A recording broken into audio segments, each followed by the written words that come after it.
तुम्हाला शरीरासाठी ना वेळ काढावा लागेल आणि तुमच्याकडे जर शरीरासाठी वेळ नसेल ना तर ऑटोमॅटिक तो वेळ आहे ना तुम्हाला द्यावा लागेल। तर निसर्गाचा नियम आहे, तुम्ही ज्या गोष्टी वापरल्या त्या तुम्हाला रिटर्न कराव्या लागतात, बरोबर। म्हणून तुम्ही जर शरीराला वेळ नाही दिला ना तो वेळ नंतर तुम्हाला द्यावा लागेल। तो कसा द्यावा लागेल माहितीये का, तुम्हाला आहे ना बेड रेस्ट सांगा डॉक्टर, तिथं वेळ द्यावा लागेल। तुम्हाला सांगा ना आता का तुम्ही चालायला बंद करा, तिथं द्यावा लागेल। तुम्हाला खाली बसून जेवता येणार नाही, तिथं द्यावा लागेल।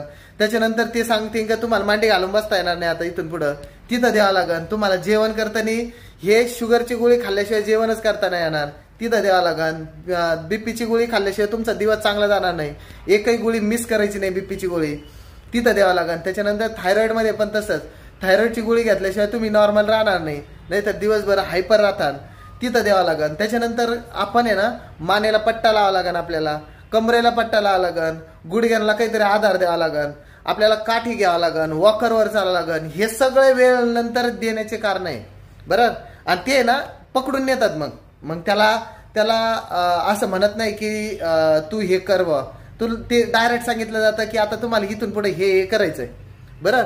म्हणून जर तुम्हाला हे सगळं करायचं नसेल ना तर तुम्हाला हेल्दी राहायला सुरुवात करावं लागेल, खाण्याच्या सवयी बदलावं लागते, लाईफस्टाईल बदलावं लागेल, शरीराला वेळ द्यावा लागेल। तुम्ही जर म्हणले ना वेळ नाही माझ्याकडं, तर तुमच्याकडे आतापर्यंत पण वेळ लावता आणि याच्यानंतरही वेळ राहणार नाही।